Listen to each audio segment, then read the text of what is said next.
بسم اللہ الرحمن الرحیم۔ اللہ تعالیٰ نے ہمارے ہدایت اور رہنمائی کے لیے قرآن کریم اپنے حبیب رسول اللہ صلی اللہ علیہ وسلم کے قلب اطہر پر اتارا۔ آپ صلی اللہ علیہ وآلہ وسلم نے اللہ تعالیٰ کی طرف سے نازل شدہ کتاب پر خود بھی عمل کیا اور اپنے ماننے والے صحابہ اکرام سے بھی عمل کروایا۔ قرآن کریم کو سمجھنے اور اس پر عمل کرنے کے لیے اسوہ حسنہ کو جاننا اور اس پر عمل پیرا ہونا ضروری ہے۔ رسول صلی اللہ علیہ وآلہ وسلم کی حیات طیبہ کھلی کتاب کی طرح دنیا کے سامنے ہے۔ جب پاکستان وجود میں آیا اس وقت معاشی اعتبار سے ہم انتہائی نگفتہ بھی صورتحال سے دوچار تھے، کیونکہ اکثریت کو 2 وقت کا کھانا مشکل سے ملتا تھا۔ محنت مزدوری کرنے کے باوجود وسائل معیشت کی جو فراوانی ہمیں آج میسر ہے وہ کسی کو حاصل نہ تھی، لیکن اس وقت ہم پھر بھی پر اعتماد تھے۔ پاکستانی ہونا ایک ضمانت تھی انسانی مفادات کے لیے، مگر آج دنیا میں جو ہماری حیثیت ہے وہ بیرون ممالک سفر کرنے والے حضرات بخوبی واقف ہیں۔ ایسا کیوں ہوا؟ صرف اس لیے کہ ہم نے جو عہد وفا باندھا تھا اللہ کے قرآن کے ساتھ اور نبی کریم صلی اللہ علیہ وآلہ وسلم کے فرمان کے ساتھ، وہ ہم نے توڑ ڈالا، تو یہ عمل بھی ٹوٹ گیا۔ رسول صلی اللہ علیہ وآلہ وسلم اور آپ کے صحابہ نے اپنے لیے کوئی محلات تعمیر نہیں کروائے تھے، بلکہ ابتدائی اسلام میں اور ہجرت کے بعد متصل ایسا ہوتا رہا کہ صحابہ اور حضور صلی اللہ علیہ وآلہ وسلم کے پاس پہننے کے لیے جوتے نہ تھے۔ حضرت عائشہ فرماتی ہیں کہ ہمارے گھر میں کئی روز تک چولہا نہیں جلتا تھا، مگر کیا مجال کہ امت پر ایک دن بھی اجتماعی طور پر محتاجی کا آیا ہو۔ اگر بھوکے تھے تو سب بھوکے اور کھانا کھایا تو سب نے کھایا۔ احادیث میں واقعات منقول ہیں کہ سیدنا حضرت ابوبکر صدیق کو بھوک نے تنگ کیا تو آپ گھر سے نکل کر حضور صلی اللہ علیہ وآلہ وسلم کے پاس آئے۔ حضرت عمر رضی اللہ تعالیٰ عنہ بھی اس وقت اسی کیفیت میں مبتلا حضور صلی اللہ علیہ وآلہ وسلم کی خدمت میں حاضر ہوئے تو آپ نے پوچھا کیسے آئے ہو؟ انہوں نے عرض کیا یا رسول اللہ صلی اللہ علیہ وآلہ وسلم بھوک سے برا حال ہو رہا ہے۔ نبی کریم صلی اللہ علیہ وآلہ وسلم کے گھر میں بھی یہی کیفیت تھی، لہٰذا تینوں ہستیاں اسی حالت میں اٹھ کر ایک صحابی کے باغ میں پہنچے تو ان کی خوشی اور مسرت کی انتہا نہ رہی کہ کائنات کی مقدس اور محترم ہستیاں بغیر بلائے اور کوئی اہتمام کیے تشریف لے آئی ہیں۔ لہٰذا انہوں نے ٹھنڈا پانی اور کھجوروں کا ایک گچھا جس میں ہر طرح کی پکی، کچی، گدری سب طرح کی کھجوریں موجود تھیں خدمت میں پیش کر دیں۔ تو آپ صلی اللہ علیہ وآلہ وسلم نے فرمایا تم نے ایسا کیوں کیا؟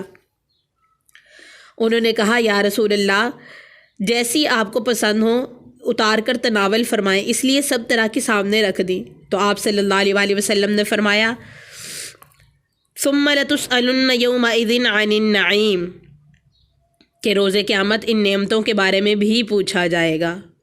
لہٰذا انسان کو آخرت کی باز پرس کے بارے میں فکر مند رہنا چاہیے۔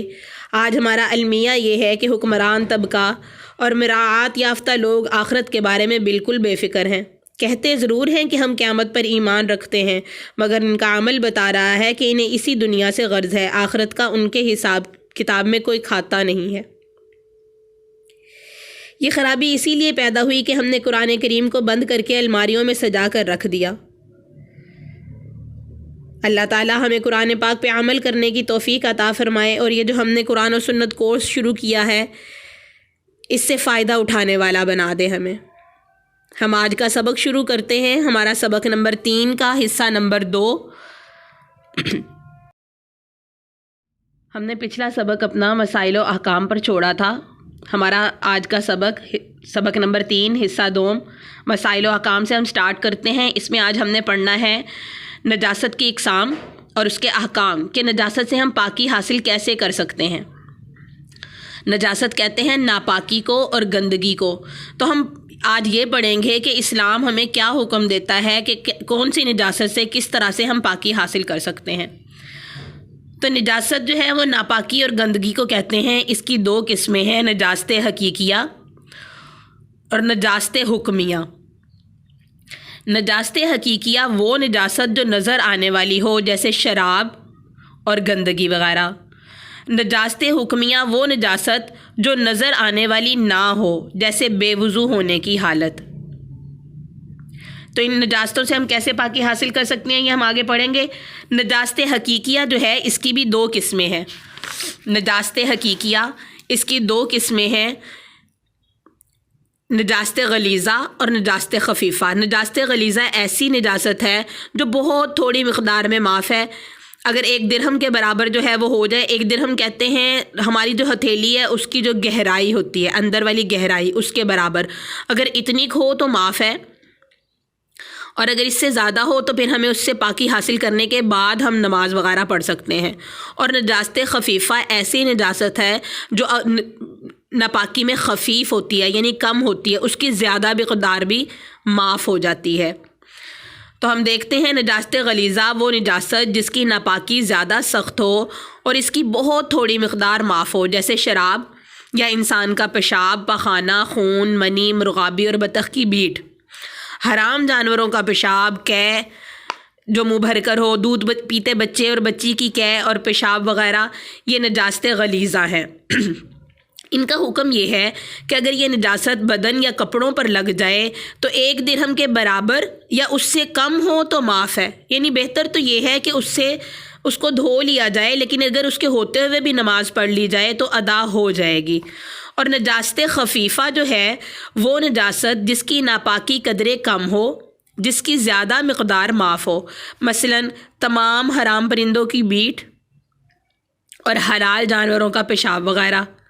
اس کا حکم یہ ہے کہ نجاست خفیفہ بدن کے جس عضو یا کپڑے کے جس حصہ پر لگی ہے اگر اس کے 1/4 سے کم ہو تو معاف ہے، یعنی دھوئے بغیر ہم نماز وغیرہ پڑھ سکیں گے، لیکن اگر اس حصے کے 1/4 یا اس سے زائد ہے تو معاف نہیں ہے۔ مثلا آستین پر لگی ہے تو ہم آستین کی 1/4 دیکھیں گے، اگر ہمارے دامن پر لگی ہے تو ہم دامن کی 1/4 کا اعتبار کریں گے، ہمارے دوپٹے پہ لگی ہے تو دوپٹے کی 1/4 کا اعتبار ہوگا، یعنی جس حصے یا جس عضو پر لگی ہے اس کو دیکھیں گے، اگر 1/4 سے کم ہے یا 1/4 ہے تو پھر ہم اس کے ساتھ بھی نماز پڑھ سکتے ہیں، ورنہ اس کو دھو کے پھر ہماری نماز ہوگی، پھر ہم پاکی حاصل کر سکیں گے۔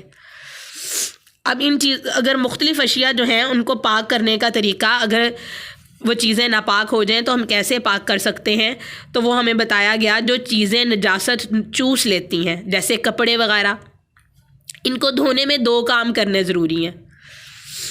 نمبر 1، نجاست کو اتار لینا ہے اور 3 بار دھونا ہے، ٹھیک۔ دوسرا ہے کہ ہر بار نچوڑنا ہے۔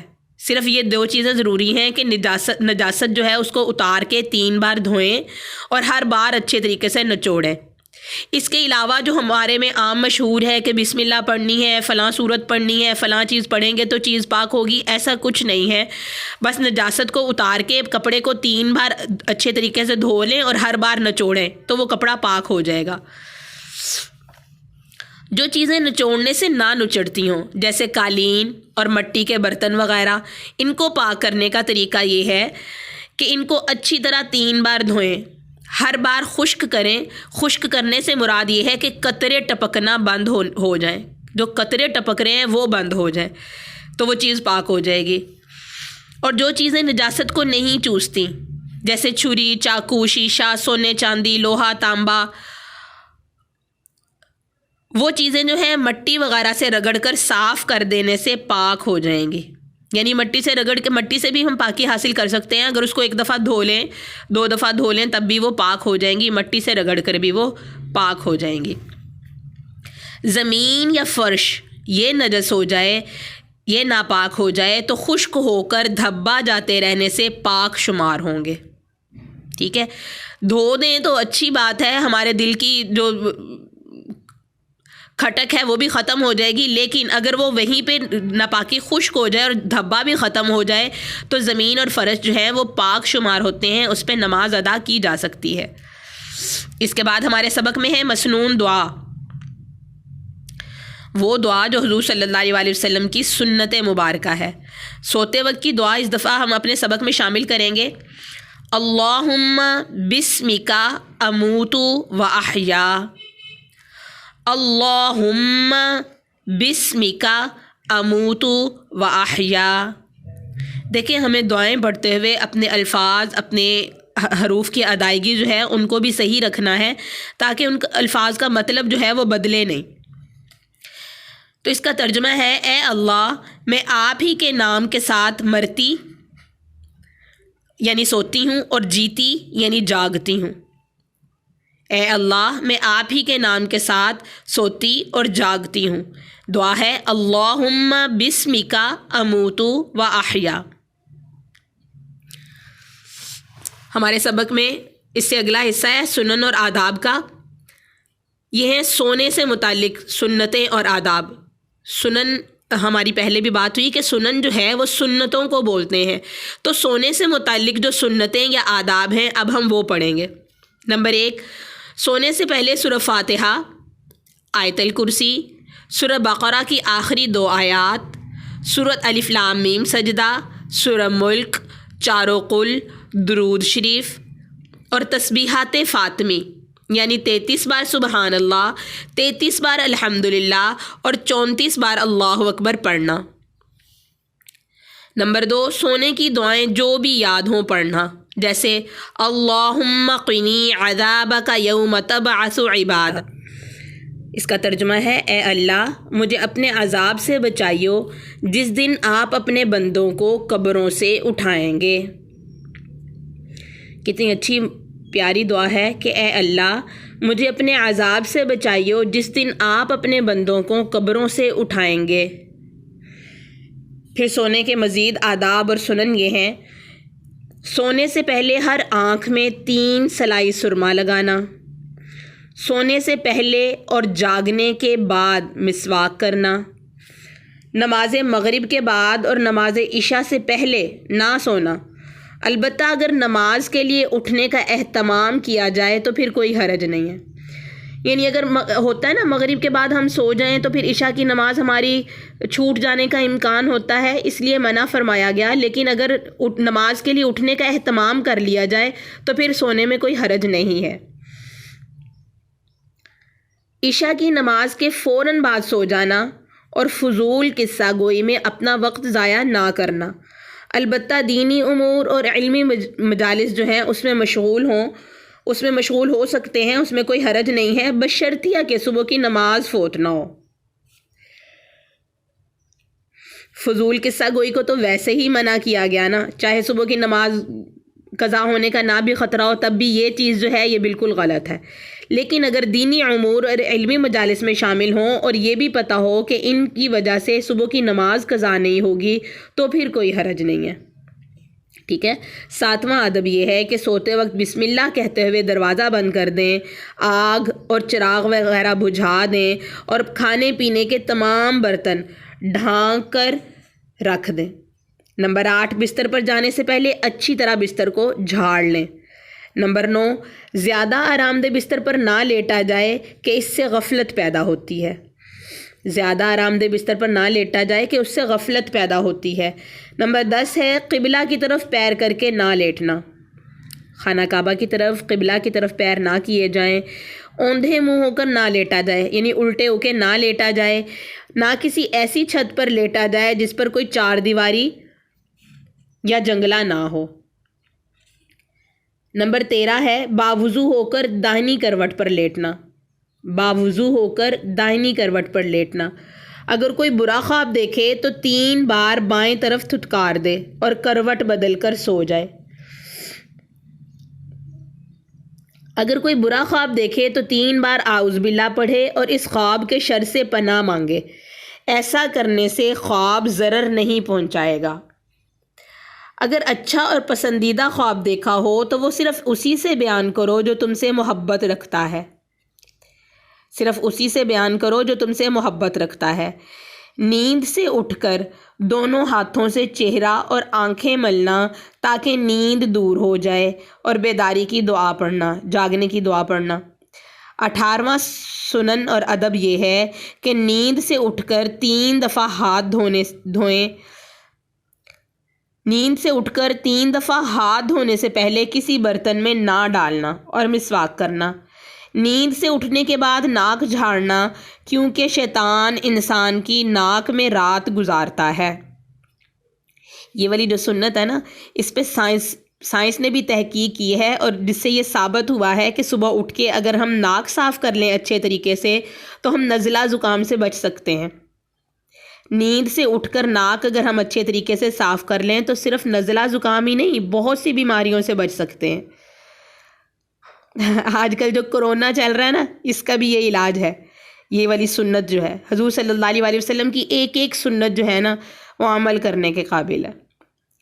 19ویں سنت ہے، 19واں ادب، نیند سے اٹھنے کے بعد ناک جھاڑنا، کیونکہ شیطان انسان کی ناک میں رات گزارتا ہے۔ 20واں ہے دوپہر کو تھوڑی دیر کے لیے کیلولا کرنا، کیلولا مطلب تھوڑی دیر آرام کرنا، اور دن کو نیند پوری کر کے رات کو جاگتے رہنے سے حتی الامکان پرہیز کرنا۔ یہ ہمارا آج کل رمضان میں ہو رہا ہے کہ رات ہم جاگ کے گزارتے ہیں اور دن میں ہم اپنی نیند پوری کرتے ہیں کہ روزہ آسان رہے، حالانکہ اللہ تعالیٰ نے روزے میں نیک کاموں کا حکم دیا ہے۔ ایسا نہیں کہا کہ رات کو آپ یا ہم فضول کاموں میں لگے رہیں اور دن میں سوتے رہیں۔ یہ رمضان تو ایک ایک منٹ ہمارا قیمتی ہے، اللہ تعالیٰ ہمیں اس سے بھرپور فائدہ اٹھانے کی توفیق عطا فرمائے۔ وآخر الدعوانا الحمد للہ رب العالمین۔